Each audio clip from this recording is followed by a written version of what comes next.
Okay, so now Ingalls technique in radiographic method includes that first we'll take a pre-operative radiograph of the image of the tooth, right? So now diagnostic radiograph that we have taken pre-operatively, that we'll use to estimate the working length, right? So diagnostic radiograph used to estimate the working length of the tooth by measuring the tooth from a stable occlusal reference point till the radiographic apex. Like from here we've put a file and we'll check if it is supposedly 25, right, from a pre-operative radiograph.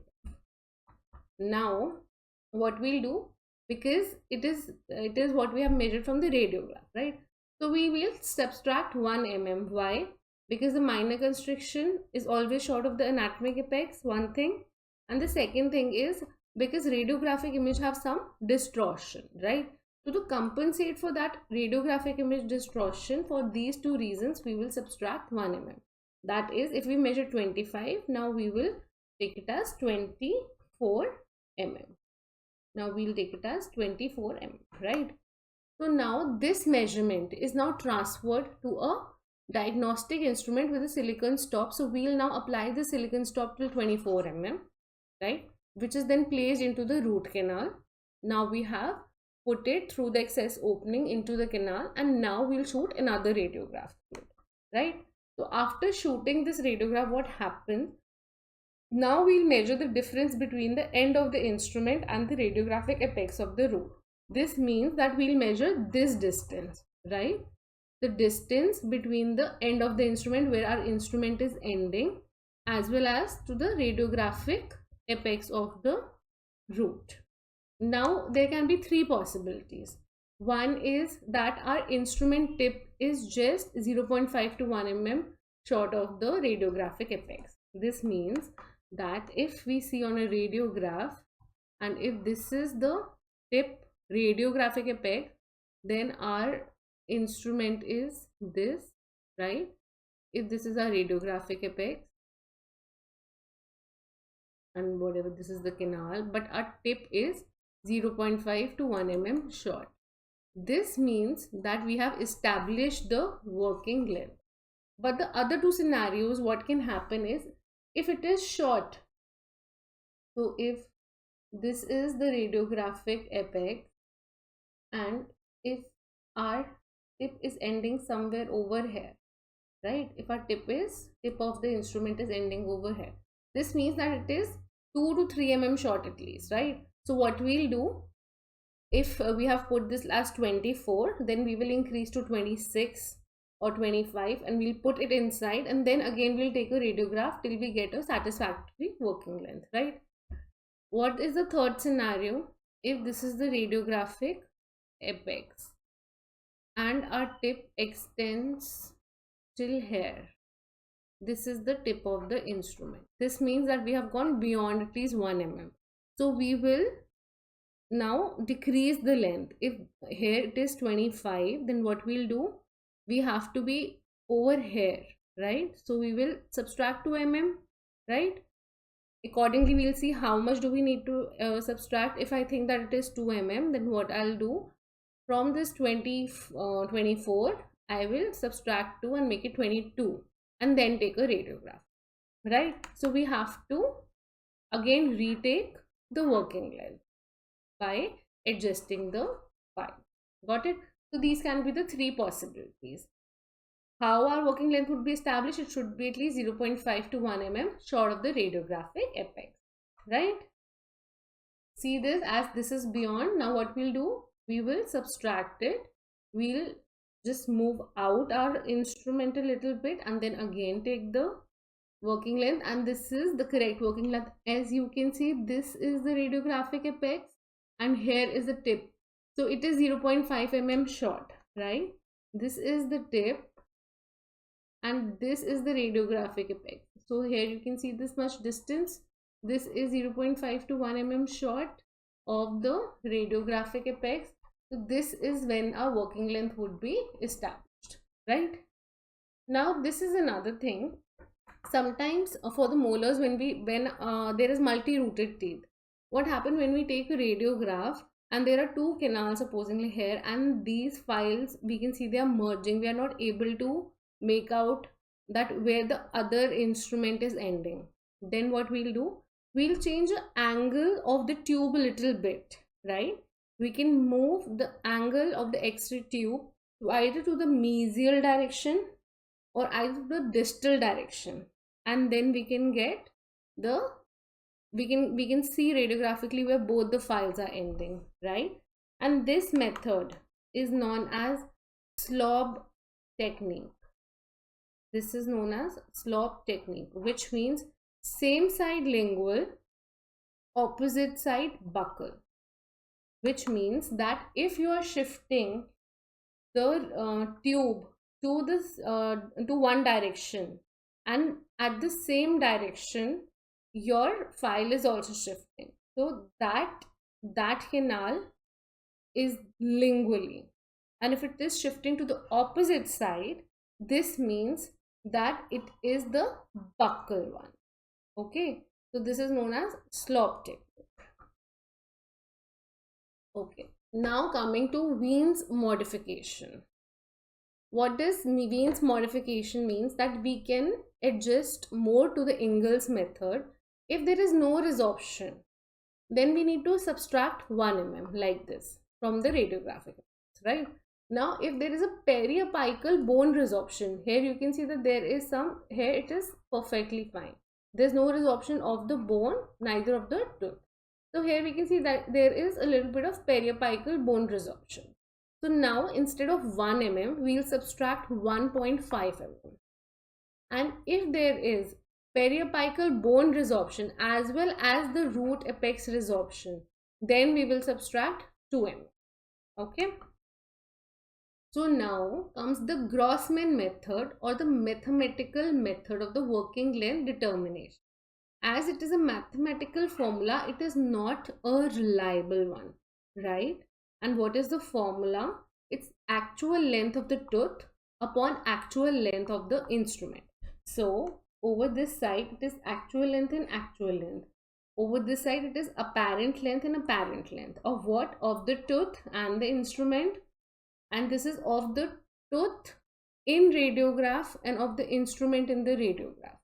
So actual length, apparent length, tooth and instrument, but here it is actual and here it is on the radiograph, right? So what we need to find? We need to find out the actual length of the tooth, right?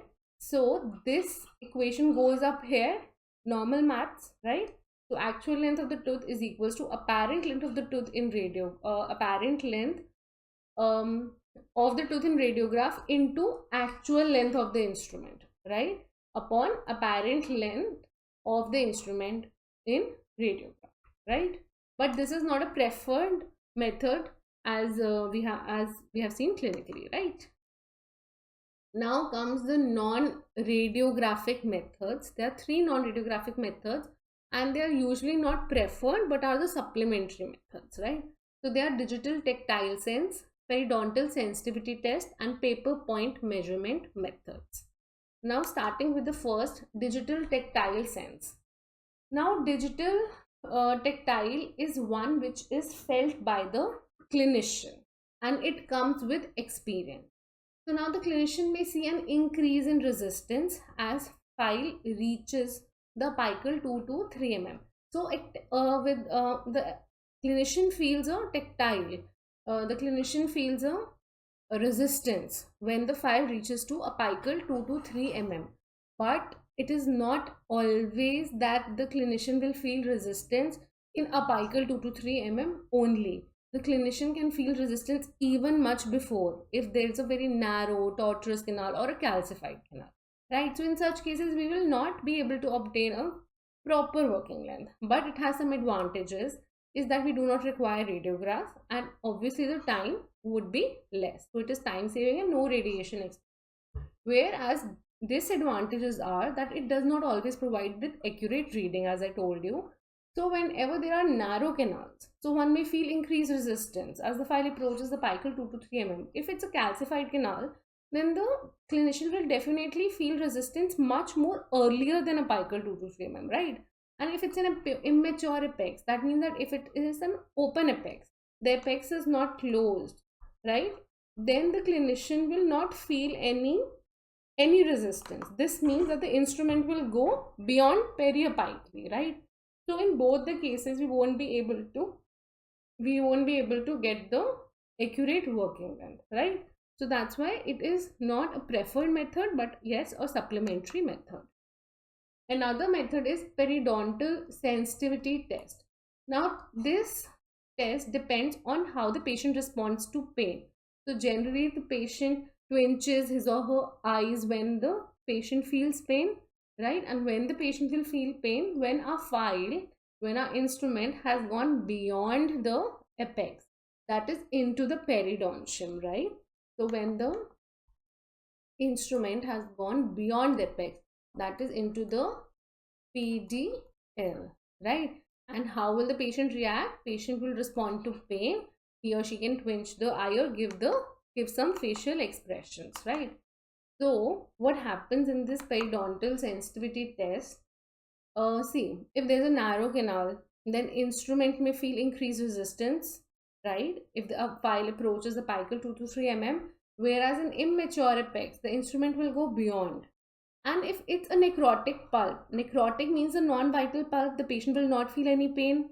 So the instrument will easily go beyond the apical constriction, and hence the clinician won't get any response to pain by the patient, right? So may or may not get because of the necrotic pulp. Whereas if it's a vital or inflamed pulp, right? If the tooth is having a vital pulp or inflamed pulp, then pain may occur much more before the apical end, right? So the pain can occur in coronal third or even in the middle third as well. So pain can occur several before periapex is crossed. That's why it is not a preferred method and hence a supplementary method. Now comes the paper point measurement method. This is a preferred method in case of open apex, right? It is a preferred method in case of open apex. And what is actually this paper point method is we'll take a paper point and we'll pass it in the canal, right? We'll put it in the root canal to estimate the working length. Now, as I told you, it is a most reliable method in open apex, and what we'll see the moisture of blood. Is there any blood on this paper point? When we take out the paper point from the canal, we can see that there's any moisture, there's any blood on the paper point, which will indicate that if there's any moisture or blood, this means that the paper point has passed beyond the estimated working length, right? Now coming to the electronic apex locators.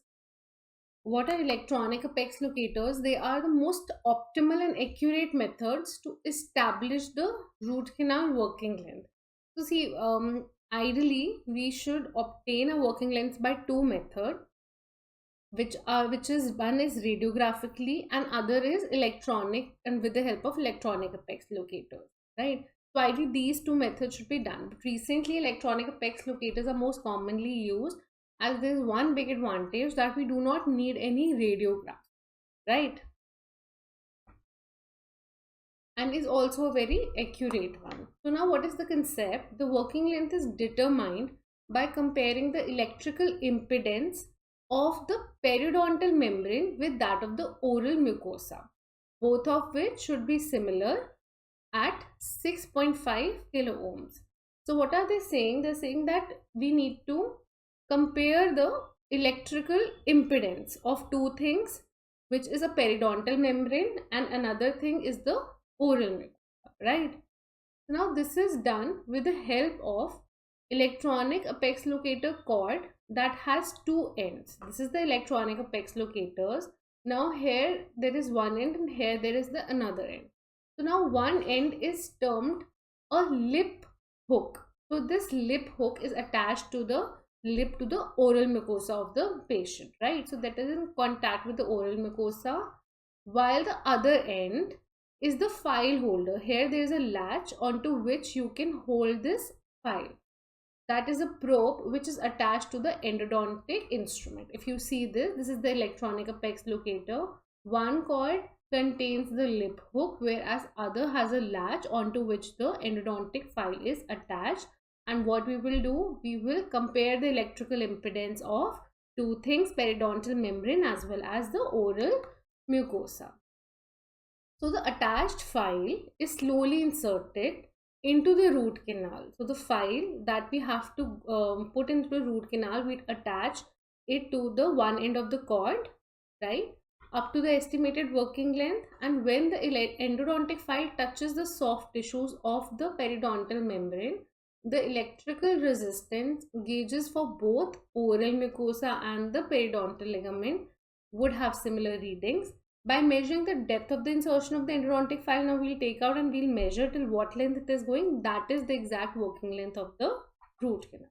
Now if you see this is the tooth onto which we have to take the working length, and this is the file that we have inserted, right?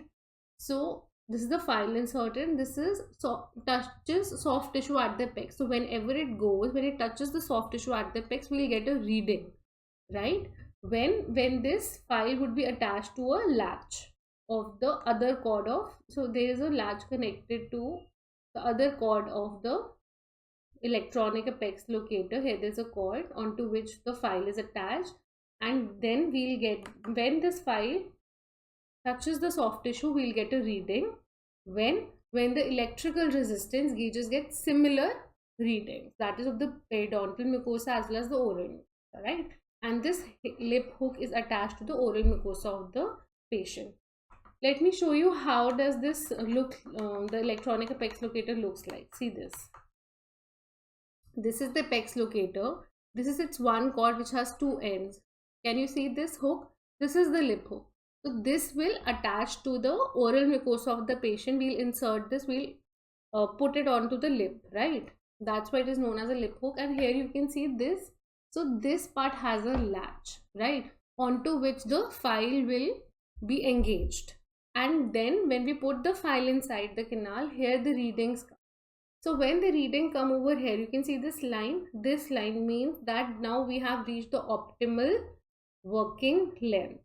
Optimal length, now that length is the working length. Now this is where the electrical impedance is similar of both the periodontal mucosa as well as the oral mucosa, right? So this is how electronic apex locator looks like. Now there is classification of electronic apex locator.